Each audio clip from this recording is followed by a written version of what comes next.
Tu dinero en acción, episodio 77.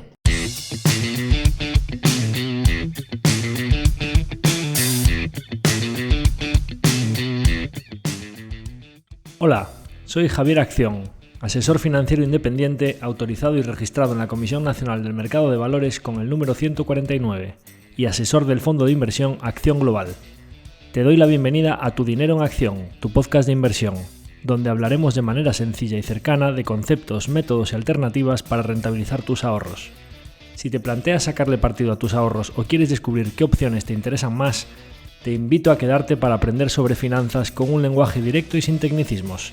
Si tienes alguna pregunta, duda o sugerencia, puedes contactar con nosotros utilizando las distintas vías que encontrarás en nuestra página web www.accioninversiones.com.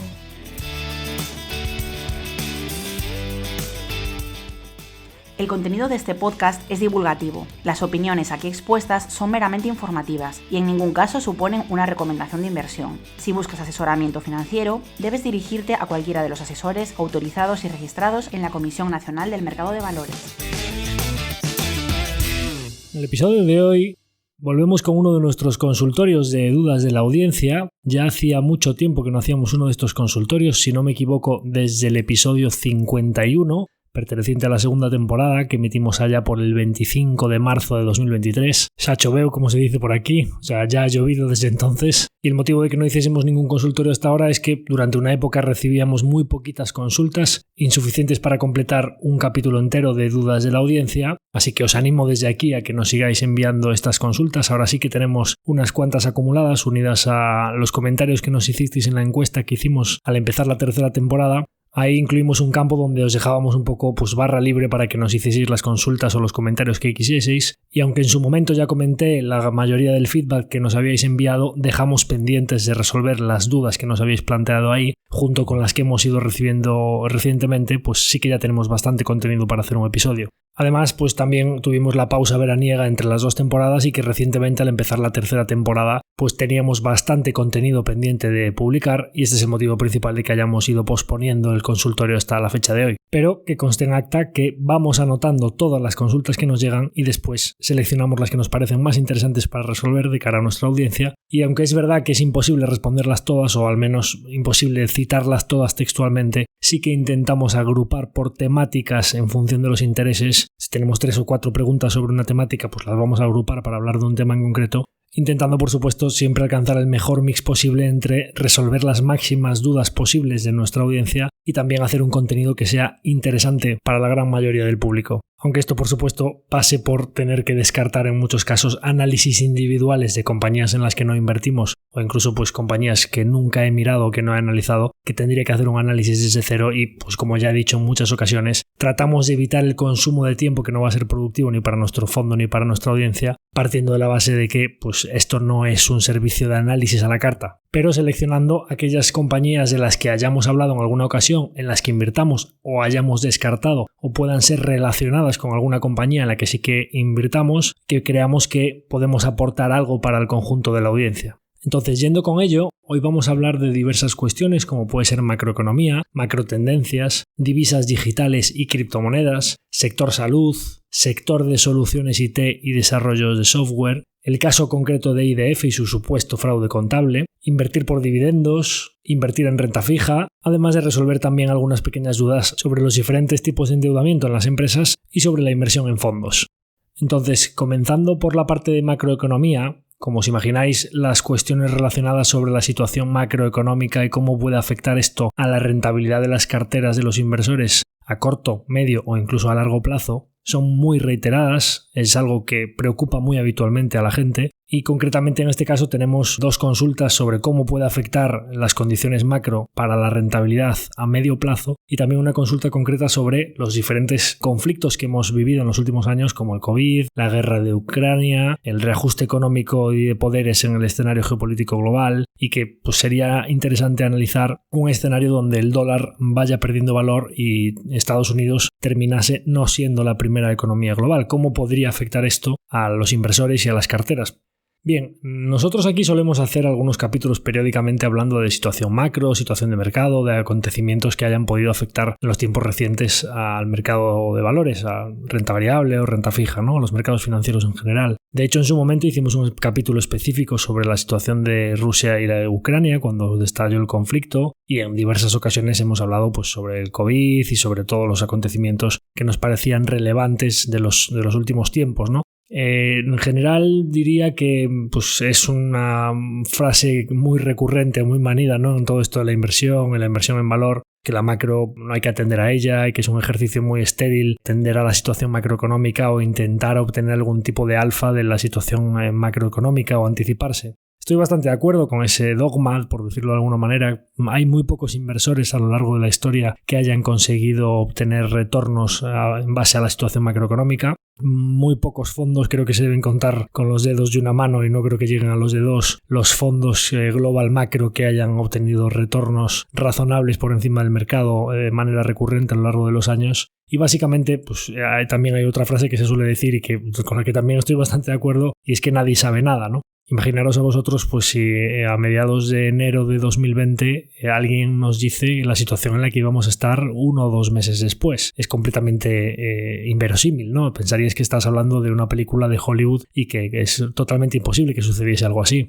En cuanto a la guerra de Rusia y Ucrania, probablemente el principal conflicto geopolítico que esperaba todo el mundo que sucediese, o que incluso diría que a día de hoy se sigue esperando, sería la invasión de Taiwán por parte de China. Y es algo que no ha sucedido y sin embargo Rusia invadió Ucrania, cosa que unas semanas antes sí que ya se empezó a especular con esa posibilidad cuando se estaban ya poniendo las tropas en la frontera, pero unos meses antes era algo que no entraba en ninguna ecuación, ¿no? Y el Brexit pues 3/4 de lo mismo. 2 días antes del Brexit las encuestas daban que el Reino Unido iba a quedarse dentro de la Unión Europea, ¿no? Y ya sabemos cuál fue el resultado. Entonces, en general, tratar de hacer predicciones macroeconómicas suele salir bastante mal. La probabilidad de acertar es lo mismo que lanzar una moneda al aire, como suelo decir yo aquí. Y si incluso los analistas más formados, más especialistas en la materia y con mayores recursos a su disposición para intentar sacar conclusiones de qué puede suceder, se equivocan cual escopeta de feria, ¿qué vamos a hacer nosotros desde la mesa de nuestro despacho sin todos esos recursos, ¿no? Entonces, eso en líneas generales en base a las predicciones macroeconómicas. Y luego, hablando un poco de la historia, de pues todo esto que nos plantea aquí un oyente, de analizar un escenario en donde Estados Unidos no fuese la primera economía global y demás. Bueno, si intentar hacer predicciones a corto plazo o a medio plazo de lo que puede suceder es bastante complicado obtener un rendimiento económico en nuestras carteras en base a ello, imaginaros intentar predecir cómo puede afectar a nuestras carteras un escenario completamente diferente a lo que han sido los últimos 100 años del mercado de valores, ¿no? Es muy complicado que eso ya no vaya a entrar a valorar si es probable que suceda o no, que yo considero que es bastante improbable, pues por la economía de libre mercado que tienen, cómo se premia el emprendimiento, la fuertísima atracción de talento que tienen, el enorme capitalismo y crecimiento y meritocracia, ¿no? Todo lo del sueño americano y demás, eso pues es algo que lleva funcionando durante mucho tiempo y que está bastante contrastado, que para el crecimiento económico de las empresas es el caldo de cultivo perfecto, ¿no?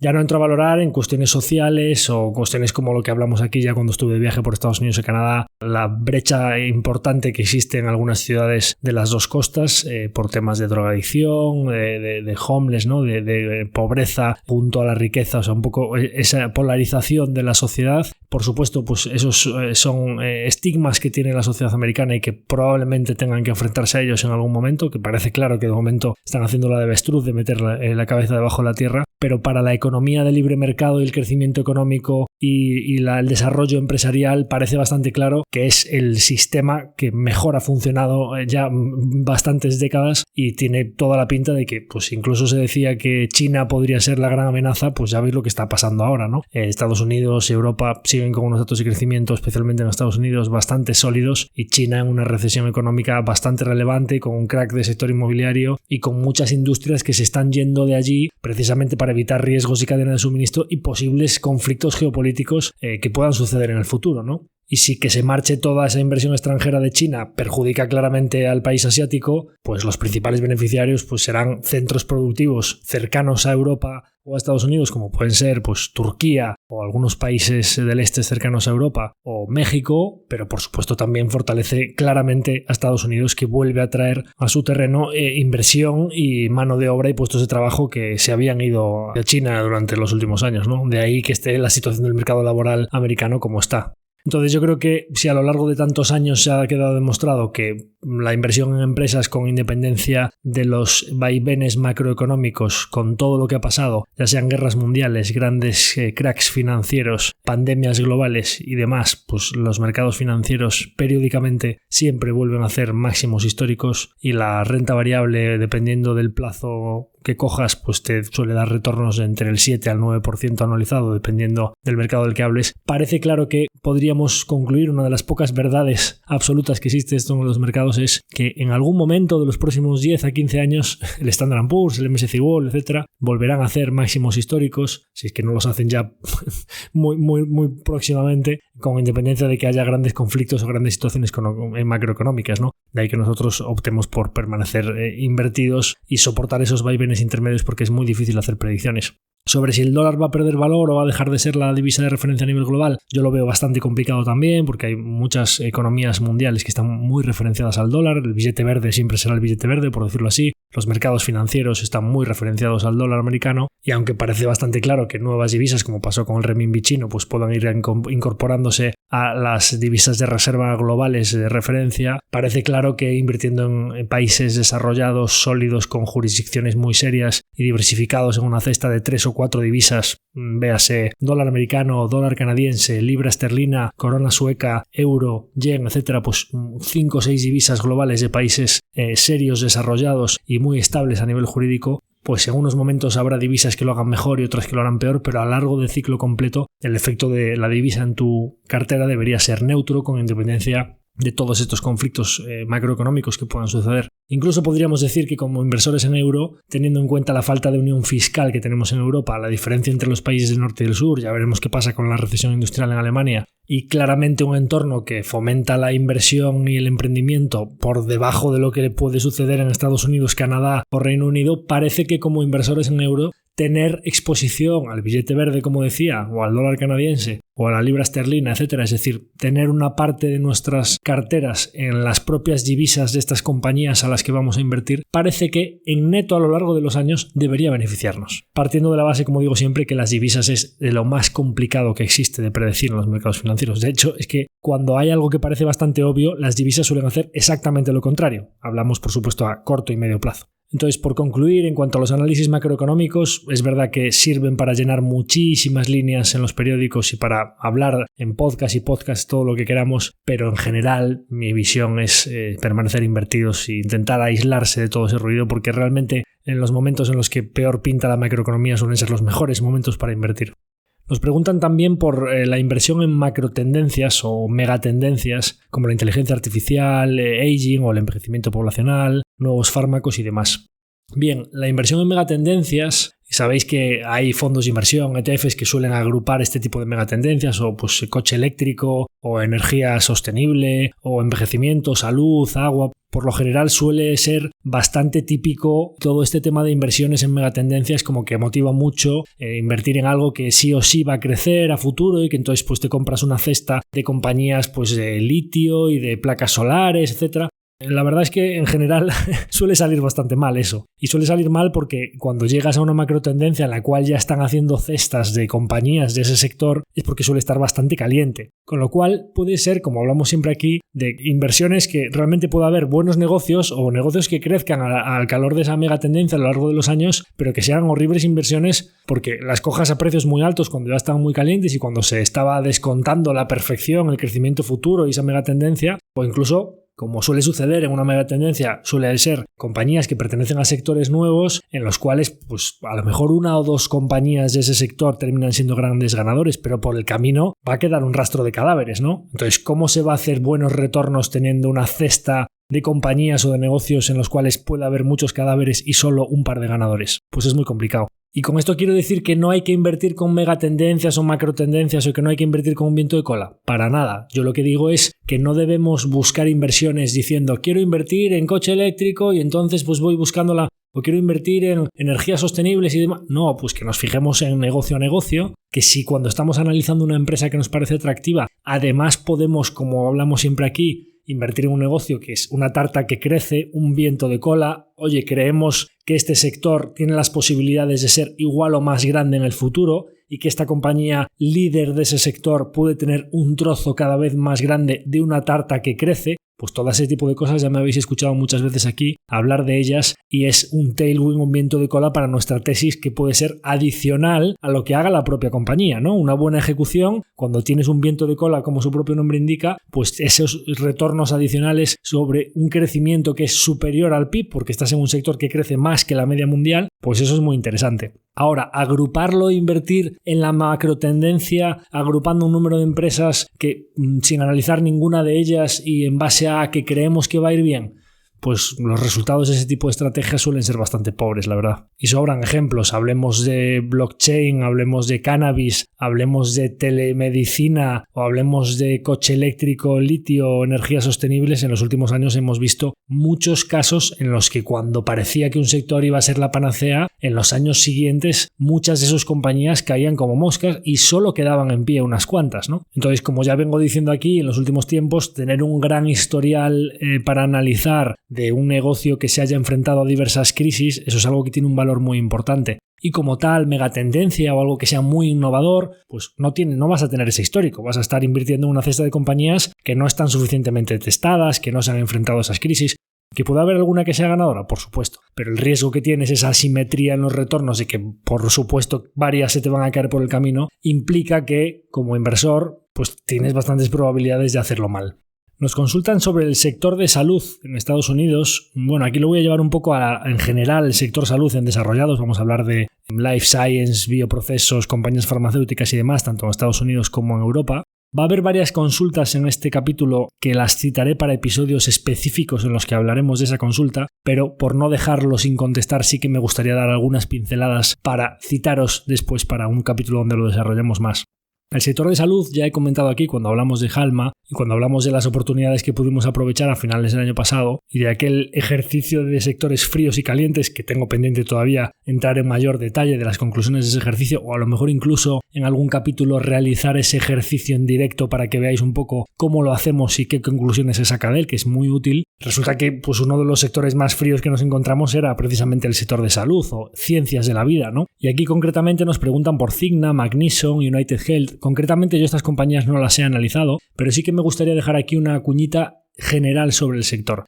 Cuando tú inviertes en un sector que tiene, como hablábamos antes, una macro tendencia o el envejecimiento poblacional, digamos que juegas con un viento de cola que vas a crecer más que el PIB porque al envejecer la población se van a demandar más cuidados médicos, más medicamentos, más atención sanitaria y además estás hablando de que la salud probablemente es el principal motivo de preocupación del ser humano, digamos, en lo primero en lo que va a gastar dinero, con lo cual le otorga un factor claramente defensivo frente a otros posibles gastos mucho más cíclicos y además lo haces tras una fase de gran crecimiento, digamos, artificial del sector por lo que pasó con la pandemia, unos comparables muy difíciles y un mercado claramente pesimista, extrapolando esos crecimientos negativos por esa base comparable difícil, como si siempre estas empresas fuesen ya a decrecer o a no crecer nunca más, pues a mi modo de ver la configuración, el setup, como dicen los anglosajones, tan pronto pase esa situación que parece claramente coyuntural, pues digamos que los mimbres así de buenas a primeras parecen bastante atractivos para los inversores en valor que buscamos comprar duros a 4 pesetas o comprar buenos negocios que están temporalmente de rebajas porque están atravesando problemas coyunturales. No me quiero extender mucho más en el sector de salud, pero sí que quería hacer un comentario adicional. Es un sector complejo en el que además algunos de los negocios tienen un riesgo binario, como pueden ser las farmacéuticas, en caso de que en una fase avanzada en la que ya hayan invertido mucho en un medicamento fracasen en la aprobación de ese medicamento y puedan perder mucho dinero, con lo cual es un sector que estructuralmente tiene buenos retornos sobre el capital invertido, tienes esos buenos vientos de cola y en la parte de salud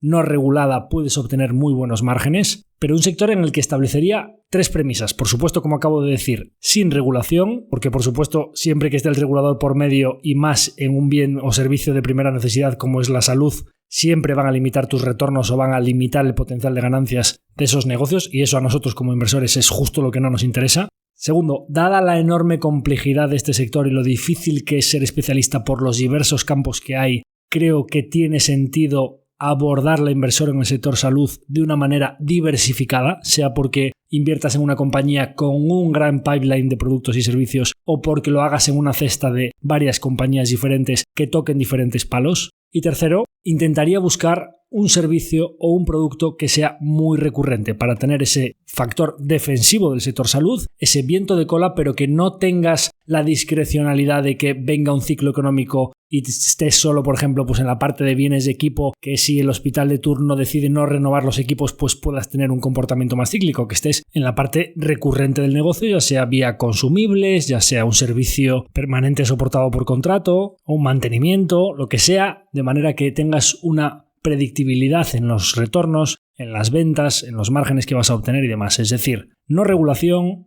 diversificación y recurrencia. Hablaremos más del sector salud más adelante. Bien, ahora tenemos varias preguntas sobre divisas digitales. Tenemos una consulta sobre el futuro del euro digital, otras sobre las Central Bank Digital Currencies, por sus siglas CDBC, un poco en la línea de que muchos países, entre ellos Estados Unidos, parecen interesados en implementar estas monedas digitales a medio o largo plazo. Un poco parece claro que en movimiento defensivo frente a las criptodivisas. Bien, esto es una opinión completamente de barra de bar porque no soy para nada un experto ni en criptos ni en divisas digitales, pero así de primeras no entiendo del todo bien qué me aporta a mí un euro digital frente al dinero electrónico que ya utilizamos todos en nuestro día a día. De hecho, es que cada vez se utiliza más una tarjeta de crédito para pagar pequeñísimas cantidades, el pan, un café, etcétera. Esto está avanzando rapidísimo, ¿no? Con sistemas de pago ya contactless, sea con el reloj, con el teléfono móvil y demás. Y en algunos países nórdicos es que no llevan ni monedas, o sea, ni billetes, por supuesto, pero es que ni pequeñísimas cantidades se pagan ya con dinero en efectivo. Entonces, realmente,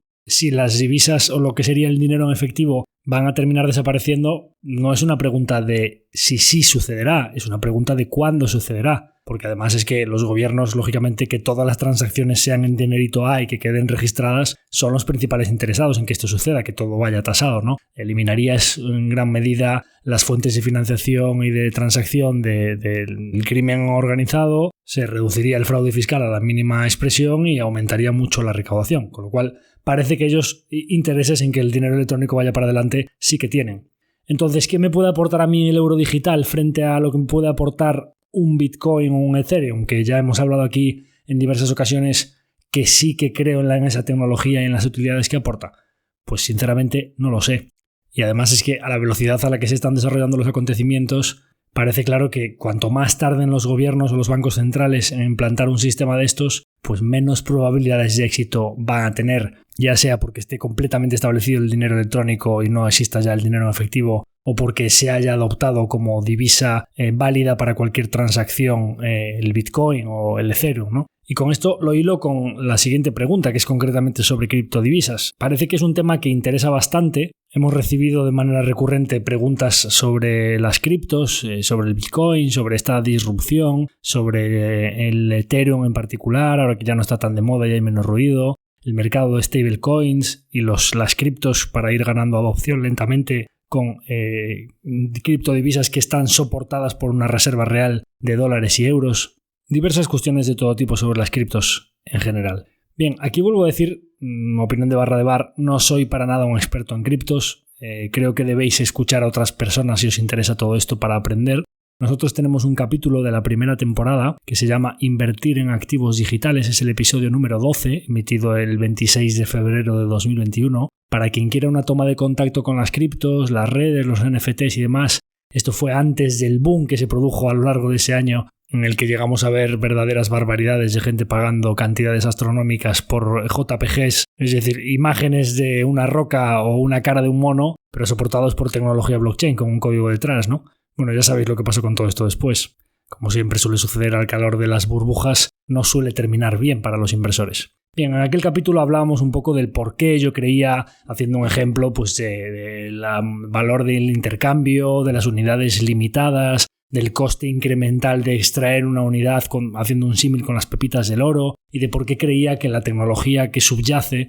detrás del Bitcoin principalmente, pues tiene sentido, ¿no? Yo mantengo esa opinión y todo lo que he ido leyendo hasta el día de hoy ha pasado un mercado bajista por medio, ahora parece que pues ese mínimo ya sea más que duplicado y que parece que vuelve a atraer el interés de los inversores, ya sea como activo intercambiable o como refugio frente a una inflación superior a los tipos de interés o como valor monetario referenciado al dólar para los países que tienen divisas que las devalúan constantemente. Tiene diversas utilidades que parecen bastante sostenibles en el tiempo, con esas características que ya comentamos aquí similares a lo que sería el oro y con bastantes ventajas adicionales a lo que supone la tenencia del metal dorado. Recientemente yo comentaba con uno de los compañeros con los que comparto inversiones y análisis de compañías, me preguntaba, oye, ¿tú que miraste algo de esto de criptos y tal? ¿Por qué crees que está subiendo el Bitcoin y demás? Yo le comentaba, a ver, puede haber varios motivos, yo no soy un experto para nada, como ya he dicho, pero parece que los tipos del bono americano a 10 años cayendo más rápidamente su rentabilidad de lo que ha caído la inflación, es decir, digamos que una tasa de inflación por encima de los tipos de interés nominales o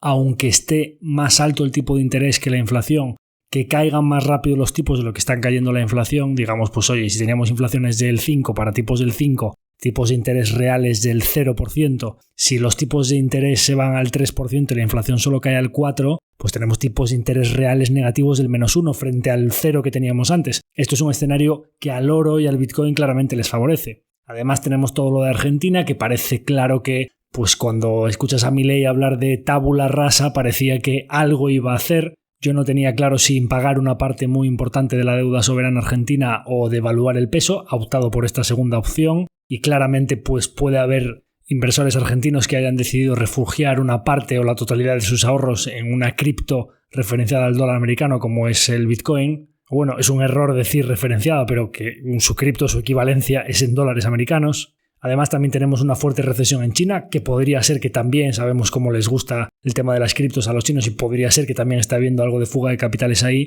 Y por último tenemos el halving, que es, para el que no conozca el concepto, el halve o dividir, es como que se parte un poco la recompensa. El halving del Bitcoin está pactado que cada 4 años se reduce a la mitad la recompensa por cada bloque de la cadena que se ha minado, o digamos, para entenderlo todavía más fácil, por cada código que descifre una CPU le otorgan la mitad de bitcoins. O lo que vendría a ser lo mismo, el símil de cada pepita adicional está más profunda y cuesta más extraerla. Y suele suceder que cuando se acercan esas fechas de halve o esos halvings, el Bitcoin suele experimentar un mercado alcista. Y el próximo halving es el 25 de abril de 2024, para lo cual queda ya pues menos de 4 meses. Así que el conjunto de todos esos factores, unidos a un mercado con mayor apetito por el riesgo desde octubre de 2022 y más recientemente desde septiembre-octubre de 2023 tras la corrección veraniega, pues un mercado con más risk-on o favoreciendo un poco el adoptar riesgo en las carteras, también parece que claramente es beneficioso para las criptos. También nos preguntan si estaría Javier dispuesto a considerar la posibilidad de incluir cripto en la cartera del fondo. Bien, yo ya conté aquí que teníamos una pequeña semilla para intentar tener exposición a las criptos, concretamente principalmente a Ethereum y a Bitcoin. Esa semilla la terminé descartando porque me fui dando cuenta que no era una buena vía para tener exposición al Bitcoin, porque era una gestora de ETFs o de productos indexados o, por decirlo así, cestas pasivas para tener exposición al Bitcoin, para que los institucionales pudiesen comprar y meter partes de esas carteras en sus portfolios en una compañía sueca que se llamaba CoinShares, pero que había empezado muy pronto con este tipo de ETFs o ETPs, concretamente Exchange Trade Products se llaman, productos listados que son cestas que ellos tenían el depósito real de esas criptos, ¿no? Pero empezaron muy pronto y tenían unas comisiones abusivas del 2,5% y entonces pues cada vez había más alternativas económicas y entonces pues era como un melting ice, ¿no? Un cubito de hielo derritiéndose en cuanto a que cada vez tenían más fugas de esos productos y que el core de sus ventas pues se iba a ir deshaciéndose, tenían otras inversiones alternativas, estaban invirtiendo en nuevas iniciativas, pero como que no tenía muy claro que la exposición pura al Bitcoin fuese a través de ese vehículo, ¿no? Bueno, pues tal que así, realmente recientemente el Bitcoin se ha más que duplicado y las acciones de CoinShares están pues más o menos al mismo precio al que nosotros las vendimos. Posteriormente, bueno, pues en una de las últimas revisiones de cartera que hicimos, decidí centrar mucho el foco en compañías con una previsibilidad o digamos compañías en las que no tenga que acertar nada, con una gran recurrencia, con un gran historial financiero, mucha generación de caja, buenos márgenes, digamos, asegurar los retornos, como dije aquí, menos explosividad, menos volatilidad, pero retornos más predecibles a lo largo del tiempo. Y eso pasa claramente por tener menos inversiones semilla de este tipo en las que tengas que acertar con qué va a pasar con el Bitcoin para que nuestras carteras o nuestros inversores tengan éxito, ¿no? Entonces ahora mismo pues ese no es el foco de nuestra cartera. Digamos que yo en la cartera del fondo tengo que tener compañías en las que una cesta de, ahora mismo tenemos 27 negocios, sea una buena vía para tener exposición al mercado de renta variable. Estados Unidos, Canadá, Reino Unido,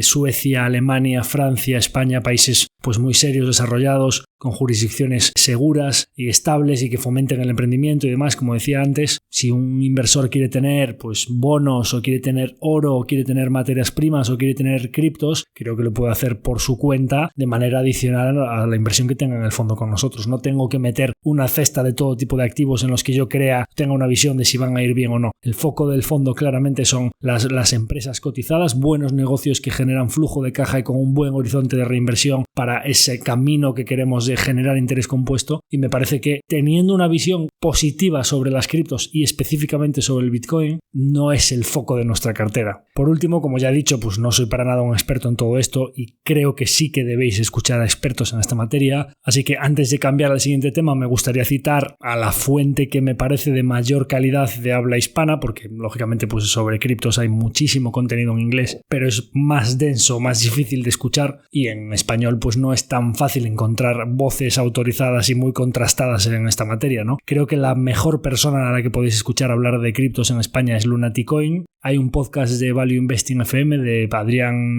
Godás y Paco Lodeiro, que es el capítulo 268, que se llama Bitcoin 2050 con Lunaticoin. Bueno, ellos normalmente entrevistan a sus invitados. En este caso, ellos es verdad que hacen alguna pregunta, pero es un speech brutal de este tío que es un auténtico fenómeno sobre Bitcoin y todo lo relacionado con criptodivisas. Es un episodio bastante largo, pero es que se hace muy ameno de escuchar y tiene gran cantidad de información sobre la historia del Bitcoin, sobre posibilidades a futuro, sobre la tecnología que subyace, por qué es útil y demás. Lunaticoin tiene un podcast específico con capítulos muy frecuentes de largas horas de duración, muchos de sus capítulos, si os ponéis a bucear ahí hay cientos de episodios y varios capítulos son de varias horas de duración, pero claro, eso es como un océano de conocimiento que me parece pues bastante difícil empezar a bucear ahí, y creo que la entrevista en Value Investing, para quien le guste, pues se tiene muy condensado el conocimiento de esta persona, y si después a alguien le parece interesante, pues ya puede irse al podcast específico de Lunaticoin y escucharse pues la marabunta que hay ahí de información. Así que para quien le interese el tema, creo que es una fuente muy autorizada y muy contrastada, y que además se hace muy ameno de escuchar para aprender sobre el tema.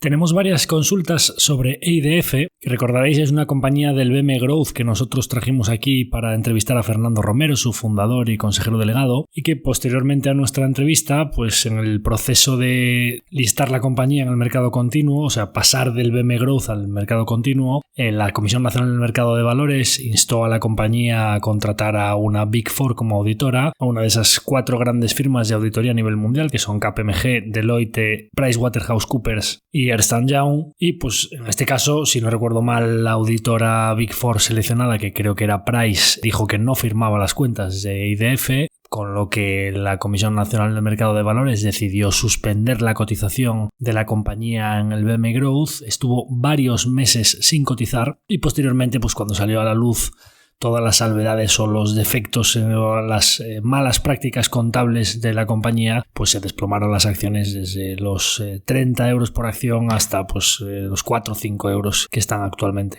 Entonces nos consultan pues qué ha pasado con IDF y que sería interesante hacer algún episodio sobre la caída de IDF, y ahora que parece que las cartas ya se han descubierto, enfocarlo desde las señales que podían alertar a un pequeño inversor del riesgo que suponía invertir en la compañía, citando pues otros escándalos contables como el de Wirecard, Enron, Gowex, que se ha puesto de moda recientemente con el short report que han presentado en contra de Grifols, porque la firma que lo ha presentado es en Gotham, que es la misma que atacó a Gowex, o Pescanova, que nos ha pillado a nosotros más de cerca aquí en Galicia, ¿no? Bien, sobre IDF, primero unas consideraciones generales. Yo cuando trajimos esa entrevista al podcast estuve valorando durante bastante tiempo si publicar esa entrevista, porque, claro, corríamos el riesgo de que algún inversor pensase que nosotros estábamos trayendo a IDF aquí porque nos parecía interesante para invertir, o que nos gustaba la compañía, o que la estábamos incorporando a la cartera del fondo, ¿no? Y más allá de que, pues, cuando una compañía pasa de 4 euros por acción a 120, que post-split sería de 1 euro por acción que la listaron, a 30 euros, o sea, un 30 bagger en poco más de un año, y nos pilla además tan cerca, una compañía pues de poco más de 50 millones de market market cap se convierte en una compañía de casi 1.800 millones, que está todo explicado en la entrevista con Fernando Romero, en esa introducción que hicimos. Una compañía que perfectamente podría haber estado en el IBEX por capitalización bursátil, probablemente no por free float, porque la liquidez era baja, pero por supuesto por capitalización bursátil era más grande que las más pequeñas del IBEX y por supuesto mucho más grande que muchas del IBEX Medium Cap y más grande que todas las del BM Growth, por supuesto. Pues es un caso suficientemente reseñable como para que nosotros rascásemos y dijésemos ¿qué está pasando aquí? Porque como bien decía en la entrevista con Fernando, al principio una de las primeras preguntas que le hago es con lo difícil que es emprender, con la cantidad de negocios cotizados que hay en el BM Growth y en el mercado continuo que llevan muchos años trabajando muy duro para conseguir capitalizaciones de 100, 200, 300 millones, ¿qué has hecho tú diferente para que en un año y pico tengas una compañía de 1.700 millones? Entonces, bueno, pues esta era una de las pistas que, sabiendo un poco lo difícil que es esto del interés compuesto y lo largos que son los plazos para llegar a componer en cifras semejantes, salvo que tengas una compañía farmacéutica, un descubrimiento o algo que sea un negocio muy, muy escalable, que muy rápidamente puedas crecer a tasas astronómicas, pues parecía difícil pensar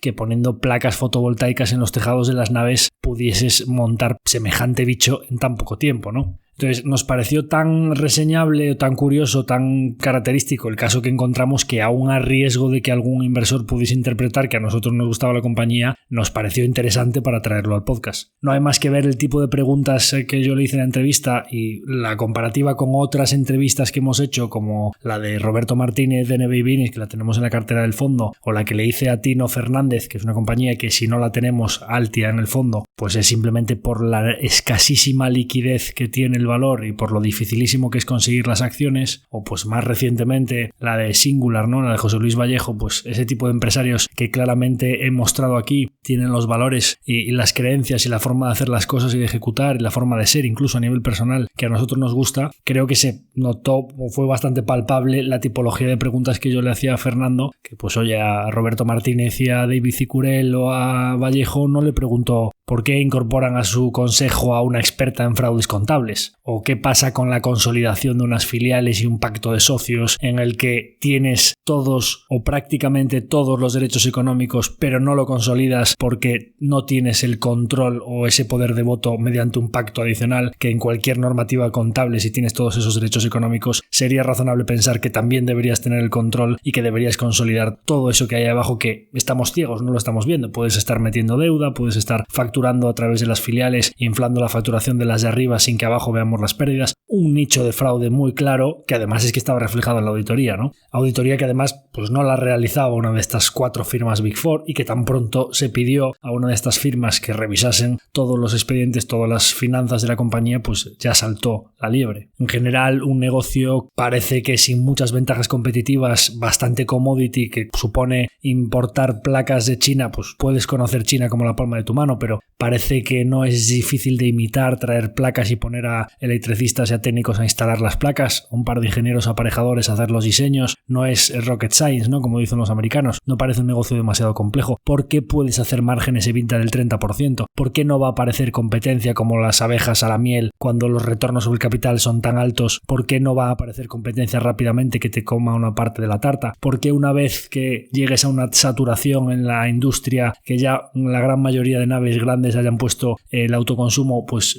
sigues diciendo que tienes una cuota todavía del 1, del 2% y que queda un mundo por delante? Bueno, pues al final cada persona es como es, cada persona hace las declaraciones de una forma, cada persona lleva sus empresas como las lleva, y ahí pues como decía en el capítulo de mis consejos vitales, al final ni en el trabajo, ni en el deporte, ni en la vida en general, tratar de tomar atajos puede tener un recorrido que yo creo que suele ser bastante limitado, ¿no? Como así se ha demostrado en el caso de IDF. En general, si yo tuviese que hacer alguna recomendación a los inversores particulares o al pequeño inversor o al que está aprendiendo para intentar evitar este tipo de fraudes contables o este tipo de rentabilidades muy rápidas o burbujas que luego se explotan y grandes caídas en las cotizaciones, diría un par de cosas, ¿no? En primer lugar, es capaz de las rentabilidades muy rápidas o de las subidas astronómicas en negocios que parece que no se sustentan demasiado. El dinero fácil no existe en los mercados financieros, es muy difícil invertir, es muy difícil obtener buenos retornos. Es muy raro que una compañía en un año y medio, como decía, Si alguna compañía a lo mejor pues de biotecnología o una farmacéutica que dependa de un descubrimiento muy concreto y de repente dé con una tecla y se multiplique mucho su modelo de negocio porque con una fórmula que cuesta muy poquito producirla, pero claro, es que debería haber llevado ya muchos años invirtiendo en investigación y desarrollo con muchas pérdidas y tendría que ir poco a poco porque fase 1, fase 2, es que se me ocurren pocos modelos de negocio que puedan multiplicarse por 30 en un año sin que pase nada especial, ¿no? Entonces, escapar de las rentabilidades, desconfiar, ¿no? Ser desconfiados en todo esto de la inversión. Las declaraciones así, pues un poco absolutistas sobre que pues nosotros llevamos 11 años poniendo placas, entonces pues somos como Volkswagen que sabe hacer coches y tiene una ventaja competitiva brutal porque lo que nosotros hacemos no lo sabe hacer nadie más, pues hombre, sometería a duda ese tipo de declaraciones, ¿no? En general creo que, por supuesto, revisad los estados contables, revisad las auditorías, puede haber comentarios, no tienen por qué ser salvedades, pero esto estaba explicado en la auditoría, el pacto de socios y que había una filial de que podían haber filiales en las que estuviesen habiendo deuda o pérdidas que nosotros no las estuviésemos viendo y que no estaban consolidadas en la matriz. También os diría, yo no habría llegado a esos apuntes de la contabilidad y a esos apuntes de la auditoría si no hubiese sido porque hablando con diversas personas del sector, pues me transmitieron un poco que posiblemente hubiese cosas sospechosas en esa compañía. Entonces, quizá os diría que es muy importante el análisis cuantitativo, el análisis de los estados financieros, el análisis de las finanzas de la compañía o de las auditorías, pero para que yo llegue a mirarme una auditoría entera buscando algo, probablemente la clave sea la parte más cualitativa de hablar con los diferentes componentes del sector, competencia, clientes, proveedores y saber un poco en dónde está posicionada una compañía, si es una compañía con una cultura, unos valores íntegros, si están haciendo las cosas bien, si se sustenta en algo un crecimiento tan pronunciado en tan poco tiempo. Realmente, o sea, que os empapéis, que lleguéis a intentar alcanzar lo que es la verdad de un modelo de negocio. ¿Por qué están sucediendo las cosas? ¿Quiénes son las personas que están tomando las decisiones? ¿Por qué les está yendo bien? ¿Por qué les está yendo mal? Y eso solo lo puedes hacer hablando con empleados, hablando con proveedores, hablando con clientes, leyéndote muchas entrevistas, analizando la compañía en profundidad. Sinceramente, en el caso de IDF, creo que cualquier persona que se hubiese acercado a la compañía, que hubiese hablado con ellos, que les hubiese pedido información a través de email, que hubiese hablado con algún competidor, con algún cliente, con gente que se dedica a instalar las placas, con ex empleados que estén en otras empresas a las cuales puedes acceder a través de LinkedIn, creo que dedicándole unas horas a IDF, me parece que ningún inversor que hubiese sacado sus propias conclusiones de todo lo que estaba pasando debería haber metido dinero en una compañía que se había multiplicado por 30 en un año y pico, ¿no? Y que solo subían las acciones, ¿no? Entonces, bueno, pues creo que no era un caso de los más difíciles de detectar. Por supuesto, creo que Enron o incluso diría que Pescanova, que era un negocio pues familiar, con mucha tradición, con muchos años detrás, con unos inventarios, salmones, que ves los barcos, que ves los productos en el supermercado, pues me parece que eran casos bastante más difíciles de detectar, ¿no? Casos como el de Gowex o como el de IDF me parece que, a mi modo de ver, que no hay nada fácil en esto de los mercados, pero me parece que haciendo un poquito de trabajo de campo eran más fáciles de detectar. Y por supuesto, como siempre os digo, como nadie está libre de caer en un fraude contable, por supuesto, si no inviertes en China, no inviertes en Brasil, no inviertes en el sur de Italia, etcétera, no inviertes en zonas que de por sí son más conflictivas, inviertes en países serios, en gente que se esté jugando su propio dinero, que tanto en el caso de Pescanova como en el caso de reciente que estamos viendo estos días de Grifols, como en el caso de IDF, pues se estaban jugando su propio dinero, pero no es solo una de las condiciones, son condiciones necesarias pero no suficiente. Pero si tú vas sumando empresas que no tomen atajos, rentabilidades moderadas y no demasiado explosivas, gente que cuando escuches sus declaraciones te parezcan íntegras, países muy serios y jurisdicciones que persigan el fraude y que si alguien comete un fraude manden a la cárcel a esa persona, etcétera, pues parece que vas reduciendo las posibilidades, pero aún así puedes tener un fraude contable en la cartera. Bien, pues entonces diversifiquemos. No tengas una, ni dos, ni tres empresas, que un agujero de estos te pueda caer un 30 o 40% la cartera, ya no digamos si solo tienes una empresa. Por eso nosotros tenemos una diversificación, más allá de los requisitos regulatorios, es que aunque no tuviese los requisitos regulatorios, nunca se me ocurriría tener el patrimonio de mis clientes y el mío, de mi propia familia, en una cartera formada por 5 o 10 empresas. Es que un solo error te puede causar daños que tardes mucho tiempo en recuperarlos. Pues ten más diversificación. En una cartera particular, como siempre os digo, mínimo 10 o 12 empresas. En una cartera así un poquito de mayor envergadura, con un perfil más tipo family office, institucional y demás, que mínimo que tener 15 o 20 compañías, ¿no? Entonces, bueno, pues intentar con un análisis cualitativo y un trabajo de campo minorar al máximo los riesgos de que tengas un fraude contable en la cartera y además pues poner una doble red de seguridad de que en caso de que lo tengas, pues que el impacto sea el mínimo posible, vía diversificación. Bien, tenemos varias preguntas también sobre la inversión en dividendos, esta estrategia denominada DGI o Dividend Growth Investing, que básicamente es un tipo de inversión que se basa en seleccionar compañías con un gran histórico de pago de dividendos y preferiblemente pues esas Dividend Kings o esos reyes del dividendo que no solo pagan un porcentaje muy importante de sus beneficios, de sus flujos de caja en dividendos a sus accionistas, sino que además tienen un gran historial de aumentar esos pagos de dividendos a sus accionistas, de ahí lo de Dividend Growth Investing, ¿no? Invertir en dividendos crecientes. Bien, el tema de los dividendos me parece que es suficientemente interesante como para que en el futuro hagamos un capítulo específico de invertir en dividendos, pero es uno de esos temas sobre los que sí que quería dar un par de pinceladas aquí, y aunque a lo mejor se puede pensar que voy a opinar desde el desconocimiento porque nosotros no practicamos esta estrategia de inversión o no es los dividendos que paguen las empresas el criterio principal que utilizamos para seleccionar compañías para nuestro fondo a día de hoy, yo monté la primera cartera de dividendo en el año 2007-2008. Es decir, estamos hablando que seleccioné las primeras compañías con pagos de dividendos recurrentes como criterio fundamental para montar una cartera hace 17 años. Algo sé del tema y he podido ver sus resultados a lo largo de los años frente a otras múltiples estrategias de inversión, ¿no? Me parece una estrategia de inversión válida, pero digamos que no satisface lo suficiente los objetivos que yo tengo a día de hoy como inversor. Básicamente los dos drivers fundamentales de una estrategia por dividendos es la renta que tú recibes, y la palabra renta es muy importante porque en las estrategias por dividendos una parte muy importante de los retornos que tú obtienes a lo largo del tiempo es ese propio dividendo anual que te pagan. Pues por ejemplo, si tú tienes un dividend yield promedio en tu cartera del 3,5%, pues ese 3,5% a lo largo de los años está muy demostrado que es una parte muy relevante de los retornos promedios anualizados que obtiene esa cartera, especialmente si los reinviertes en nuevas compañías que pagan dividendos. Y el segundo driver fundamental es que al crecer esos dividendos, imaginémonos, pues normalmente qué compañías suelen pagar dividendos de manera recurrente y suelen subirlos a lo largo de todos los ciclos porque su negocio se lo permite, pues probablemente sectores bastante defensivos, ¿no? Consumer staples, digamos productos de consumo general defensivo como alimentación, productos de belleza, sanitarios, cosméticos, todo este tipo de cuestiones de crecimientos bajitos pero muy duraderos o con mucha recurrencia a lo largo del tiempo, las Johnson & Johnson, Procter & Gamble, 3M, estas compañías que crecen poquito porque son sectores por lo general negocios muy maduros que suelen crecer con el PIB más o menos y que son muy resilientes a las crisis económicas, ¿no? Pues porque te tienes que seguir lavando el pelo, tienes que seguir comiendo o tomándote tus marcas, tus yogures Danone o tus cuchillas de Gillette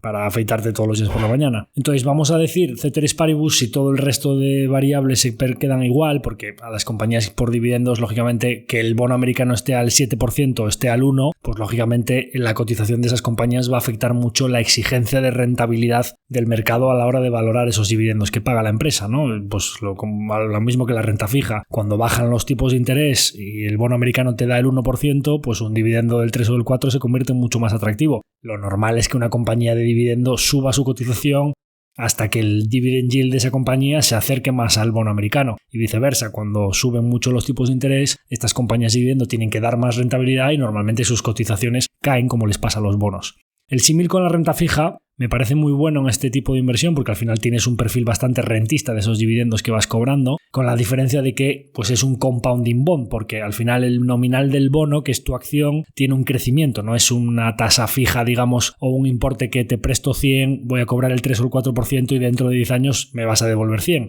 No, las dividend yield o los dividend kings, aparte de estar cobrando el 3 o 4% de dividendo, tu nominal de 100, que es tu acción, se va a beneficiar de la inflación, mientras que a los bonos les perjudica claramente la inflación. Con lo cual, es un símil que me parece bastante bueno en cuanto a que es una renta fija mejorada. Creo que como inversor me parece más atractivo invertir en acciones defensivas de dividendo que invertir en bonos. Pero claramente peor que compañías que puedan tener un crecimiento muy superior al PIB o que puedan reinvertir esos flujos en vez de pagármelos a mí como dividendo, porque al final las compañías que te pagan ese dinero, ¿por qué te lo están pagando? Porque no tienen muchas alternativas de inversión, no tienen un sector que sea reinvertible para generar eso que nosotros buscamos, interés compuesto. Es, oye, crezco muy poco, no tengo alternativas de reinversión, pues le entrego el dividendo a los accionistas y que ellos sean los que se lo gestionen. Primero, fiscalmente es menos atractivo que me estés pagando un dividendo todos los años y pase por caja de Hacienda en vez de capitalizar esos intereses dentro del valor de la propia acción. Ya sea porque en vez de pagar dividendos hagas buybacks, que se va trasladando esa remuneración al accionista en un mayor valor de la acción, como hablamos siempre, menos acciones en circulación,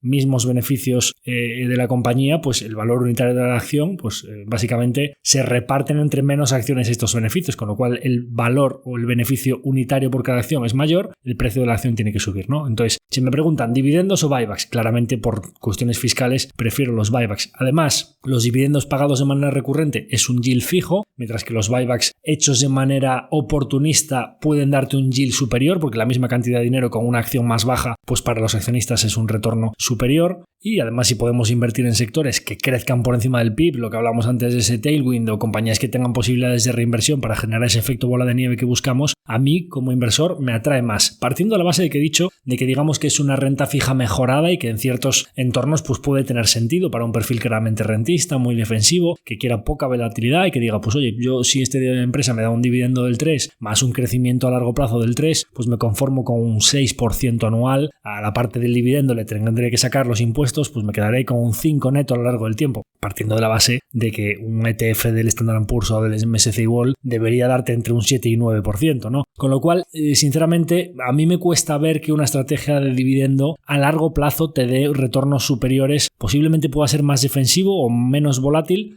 Y esto para inversores que quieran unos retornos mejores que los de la renta fija, pero no quieran la volatilidad de la renta variable, de las compañías de crecimiento, de la tecnología o de estos sectores quizá pues más disruptivos o que no son tan estables, no tan defensivos, el consumo discrecional, servicios de comunicación o consumo cíclico, etcétera. Pero a mi modo de ver, para quien pueda soportar un poquito de volatilidad, creo que haría bien directamente yéndose a inversión indexada o inversión pasiva, porque con un MSCI World o un Standard & Poor's a lo largo de los años creo que lo vas a hacer mejor que invirtiendo en una cesta de acciones de dividendo que aparte tiene un peor tratamiento fiscal. Hablaremos seguro largo y tendido sobre todo esto de la inversión en dividendos y el Dividend Growth Investing, pero hasta aquí un poco las pinceladas que quería daros sobre este tipo de inversión. Nos preguntan también por el sector de soluciones IT y desarrollo de software, compañías como Nagarro, EPAM, Singular, etc. Creo que hablamos recientemente sobre esto, pero bueno, dar otra vez aquí, insistir en cuanto a algo parecido a lo que hablamos del sector salud. Cuando una compañía o un sector en concreto tiene unos comparables difíciles o viene de una época de mucho crecimiento como fue la pandemia y pasa a una época de racionalización, esto ha pasado recientemente con el sector de videojuegos, con el sector de salud, con el sector de soluciones IT, sectores que están a nivel conjunto de todas las compañías de ese sector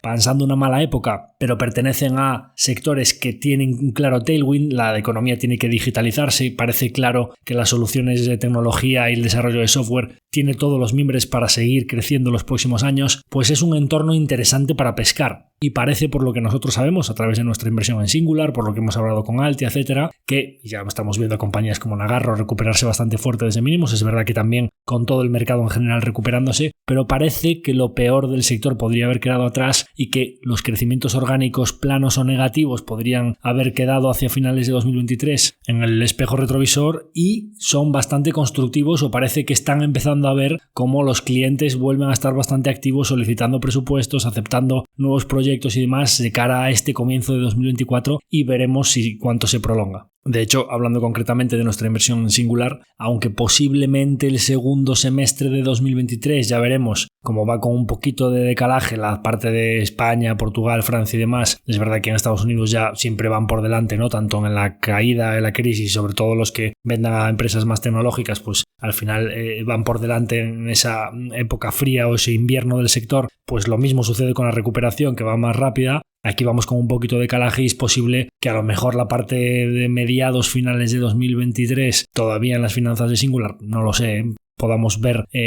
algo más planito o no veamos todavía esa recuperación, pero desde comienzos de 2024 en adelante creo que deberíamos ver una clara mejoría. Partiendo de la base de que en el caso concreto de Singular, un año muy malo para el sector como 2023 es que en vez de a su 25% compuesto, que como decía Vallejo era duplicar cada 3 años, pues estaríamos hablando de que sobre una base comparable infernal como la que fue 2022, quiero decir que crecieron a más del 50% en 2022, o sea, a lo mejor te crecen al 13, 14, 15% en el año. Que eso sean todos los años dramáticos. Esto hablamos con un sector que todas, las Nagarro, EPAM, etcétera, todas han presentado profit warnings, caídas de márgenes, crecimientos orgánicos negativos, bueno, pues que todos los años horribles, después de crecer un 50%, sean crecer sobre esa base otro 15% y que luego en 2024 se vuelva a reacelerar y volver a su media histórica, ¿no? Este es el motivo principal por el que nosotros tenemos una pequeña exposición al sector, porque no deja de ser una posición pequeña, de un 2,5% del fondo más o menos, a través de una compañía como Singular, que además pues podemos estar muy cerca de ellos, hablar con ellos de manera recurrente, conocemos a empleados en la compañía, sabemos qué proyectos tienen, digamos que tenemos un edge, o sea, un diferencial en el análisis que no podemos tener en compañías más lejanas como pueden ser Nagarro, EPAM, o ya no hablemos de gigantes como Accenture y demás, ¿no? Entonces parece que primeros brotes verdes en el sector de IT y desarrollo de software y somos bastante positivos con ellos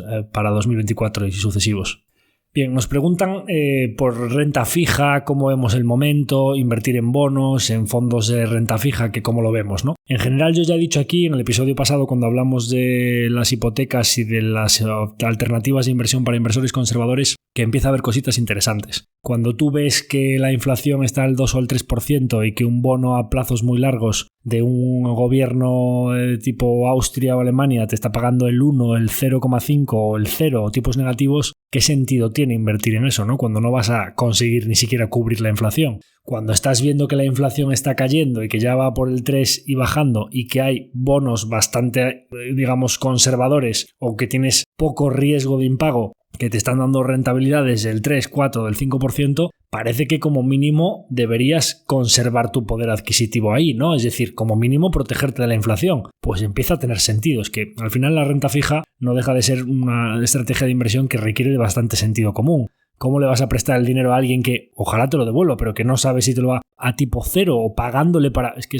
hemos visto verdaderas barbaridades en los últimos años en esta falacia o estos abusos monetarios que ha habido, borrachera de liquidez tipo cero para salir de la pandemia y demás, ¿no? Entonces, bueno, con renta fija ya cada uno que escoja su estrategia, si quiere duración o no, si quiere estar expuesto a tipos de interés o no, si quiere pues irse a plazos muy cortitos pero con peor calidad crediticia, pero una cartera muy diversificada para diversificar el riesgo de impago, pero con cupones más altos y me da igual lo que hagan los tipos de interés porque yo me voy a llevar mi cupón. Pues la inversión directa en bonos para inversores particulares es compleja, fiscalmente poco atractiva por los tratamientos de los cupones, el vencimiento, tienes que concentrar normalmente los nominales, hay algunas emisiones retail de 1.000 o 2.000 euros, pero suelen ser nominales altos de 50.000 o 100.000, pues tener una estrategia bien diversificada entre 15, 20, 30 emisiones, pues es complejo, ¿no? Hay que tener una cartera bastante importante para poder hacerlo. Pues vete a un buen gestor, una buena estrategia a través de un fondo de inversión con una comisión razonable, o directamente pues si eres muy conservador vete a bonos gubernamentales o letras del tesoro. Pero claro, cuando tú estás viendo letras del tesoro como hemos visto recientemente de Estados Unidos entre 3 y 6 meses pagándote un 5%, nos ha jodido. Es que claro que tiene sentido empezar a mirarse cosas de renta fija para inversores conservadores. Hasta estos tiempos recientes lo que tenía sentido era dejar el dinero en la cuenta y no pagar comisiones y sufrir rentabilidades negativas. Pero con esas tasas de interés parece que ya empieza a tener sentido poner a trabajar ese dinero conservador, ¿no? Volveremos sobre todo el tema de la renta fija, como dije en el capítulo de las hipotecas, porque como pasa con el sector IT, como pasa con el sector de salud, como pasa con la inversión en dividendos, claramente son temáticas sobre las que podemos hacer un capítulo completo sobre alternativas de inversión para los inversores conservadores, ¿no? Para finalizar tenemos un par de preguntas. Una de César a través del formulario de contacto de la web nos comenta pues que cuando inviertes en un fondo de inversión, ya sea indexado o no, ¿cómo puedes saber qué día entras en el mismo? ¿Cuál es tu fecha fiscal? ¿Cuál es el valor liquidativo que coges? Todas estas cosas un poco técnicas de la inversión en fondos. A César decirle que todo este tipo de cuestiones puedes repasarlas en el capítulo de invertir en fondos de inversión, en el que contamos un poco cómo funciona todo esto de la contratación, de los valores liquidativos, de la hora de corte y demás. Ahí lo tiene todo explicado. Y partiendo de la base de que la inversión en fondos de inversión no es tan fácil o tan intuitivo como la compra de una acción, que es inmediato, sabes a qué precio la compraste, a qué hora y con qué exactitud. Importante decir aquí que para los inversores a largo plazo siempre estamos muy pendientes de a qué valor liquidativo entro o cuánto me sale la orden y que si ha subido o ha bajado el mercado ese día y si yo doy la orden antes o después de la hora de corte, si me va a entrar hoy o mañana y demás. Es muy típico estar pendiente de eso, pero de verdad, puede subir un día, bajar, el día que vayas a vender, a lo mejor el valor liquidativo ha subido.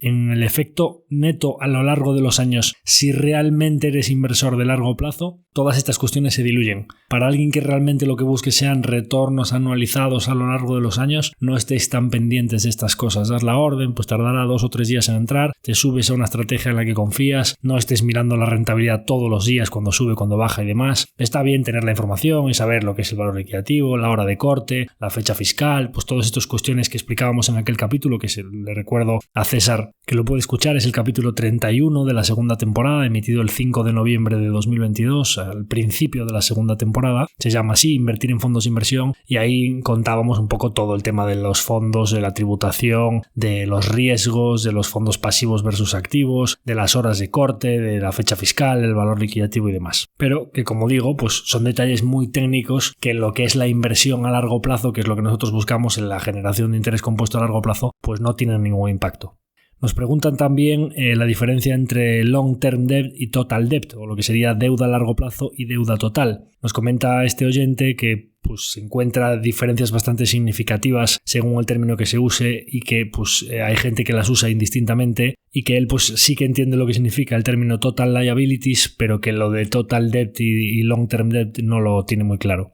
Bien, la deuda a corto plazo de una compañía es básicamente cualquier compromiso financiero que la empresa tenga que devolver en plazos inferiores a un año. Y la deuda a largo plazo es cualquier compromiso financiero que debas repagar en plazos superiores a un año.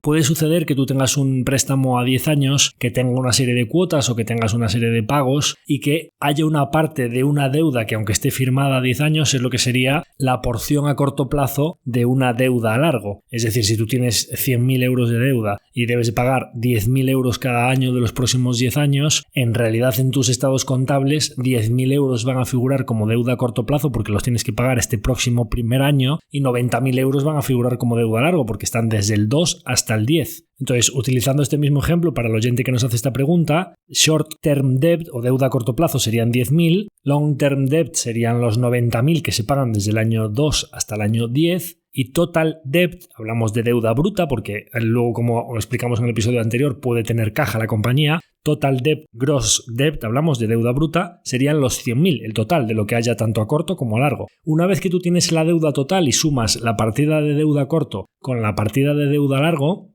es cuando te tienes que ir a mirar la caja o los activos asimilables a caja. Son tanto saldos en cuentas corrientes como depósitos bancarios, como productos muy líquidos que sean disponibles de inmediato, que básicamente pueden servirte para cancelar esa deuda a corto o reducir el endeudamiento a largo de manera anticipada. Y entonces neteas esa deuda bruta para obtener lo que se llama, las siglas en inglés, la deuda financiera neta o la Net Financial Debt, que en inglés las siglas son pues NFD, y que en las siglas más en español nosotros solemos utilizar cuando abreviamos DFN, que es deuda financiera neta. La deuda financiera neta, que se utiliza mucho para el ratio típico deuda financiera neta EBITDA. ¿Cuántos años de EBITDA tardarías en repagar la deuda financiera neta total? Pues una compañía muy apalancada, pues 6, 7, 8 veces deuda neta EBITDA, NFD o DFN barra EBITDA, pues es un múltiplo que, como el EBITDA aún tienes que pagar intereses, tienes que pagar CAPEX, tienes que pagar impuestos, pues realmente el flujo de caja final va a ser bastante inferior. Pues si ya a través del EBITDA tienes un múltiplo de 6 veces, pues a lo mejor a través de flujo de caja puro y duro, pues vas a tardar 10 años en repagar la deuda. Pues si tienes un aprieto y de repente viene una crisis y te bajan los flujos de caja, te vas a ir ya a compromisos bastante difíciles de amortizar, que probablemente sean más largos a los vencimientos de esa deuda. Una compañía que esté en deuda financiera neta EBITDA de 1 a 2 veces, parece claro que tienen que ir muy mal las cosas para que no pueda repagar. Lo ideal, deuda financiera neta negativa, como hablábamos también en el capítulo anterior, ¿no? Pues de que lo aplicábamos al endeudamiento, digamos, de las familias o el endeudamiento personal. Pues si tienes más caja o inversiones a corto plazo muy líquidas, más patrimonio financiero, digamos, muy líquido que deuda, pues tienes lo que sería un patrimonio neto positivo o una caja neta positiva, o lo que sería lo mismo, una deuda neta negativa, porque al restarle a la deuda tu caja te sale un saldo negativo, lógicamente, ¿no? Muchas de las compañías en las que nosotros invertimos tienen esta situación, ¿no? Tienen más caja que deuda, con lo cual pues su situación ante las crisis es envidiable en cuanto a que es pues una fortaleza financiera que te permite afrontar cualquier circunstancia, cualquier crisis económica, cualquier recesión, con la seguridad absoluta de que vas vas a poder atender tus compromisos, ya no solo financieros, sino pues pagar tus nóminas, pagar tus impuestos, pagar todos tus gastos, aunque tu generación, tus ventas, tu free cash flow pues se reduzca, porque tienes esa caja de la que tirar, esas reservas de las que poder disponer en caso de que lo necesites. Pero básicamente el concepto sería ese, ¿no? Deuda a largo plazo, deuda a corto plazo, el total pues es la deuda completa de la compañía o deuda bruta total, y si le restas la caja pues tendrías la deuda financiera neta. Pues hasta aquí el episodio de hoy. Hemos hablado de macroeconomía, macrotendencias, de sector salud, de divisas digitales y de criptos, del caso concreto de IDF, hemos hablado de invertir por dividendos, del sector de soluciones IT, desarrollo de software, de renta fija, de deuda a largo plazo y de inversión en fondos de inversión. Creo que hemos aclarado unas cuantas dudas que teníamos pendiente y que además pues en varias de las temáticas de las que hemos hablado teníamos varias consultas recurrentes sobre ese tema, con lo cual las hemos agrupado para en su conjunto responder una buena lista. Tengo aquí pues como 2 folios por los 2 lados de consultas acumuladas. Espero que, aparte de a las personas que hicieron estas preguntas, que por supuesto seguro que les ha resultado útil si tenían esa duda, que se la hayamos intentado aclarar, pues también hayan sido útiles todos estos temas que hemos tocado para el resto de la audiencia y que os aporten estos consultorios que realizamos de manera periódica. Os animo desde aquí a que nos enviéis vuestras consultas, porque ya veis que desde nuestros conocimientos intentamos cada cierto tiempo aportaros nuestro granito de arena en vuestro viaje inversor y, por supuesto, para nosotros, para tener una serie de consultas variadas y de interés para la audiencia, pues es importante que nos las sigáis enviando. Por supuesto, os invito, como siempre, a que si os ha parecido interesante o creéis que alguna de las consultas que hemos respondido hoy le pueden interesar a alguien cercano, que compartáis el episodio, que para nosotros es importante, que sigáis apoyándonos en ese objetivo de valoraciones de 5 estrellas en Spotify, que esta semana hemos superado las 600. Vamos a poner como objetivo a medio o largo plazo a ver si en algún momento llegamos a las 1000, que sería una meta ya brutal para nosotros, tener más de 1000 valoraciones de 5 estrellas. Y por supuesto pues que nos sigáis dejando esos comentarios que leemos con tanta atención. Sin más, me despido de todos vosotros hasta la próxima semana. Muchas gracias por estar ahí, un abrazo muy fuerte a todos.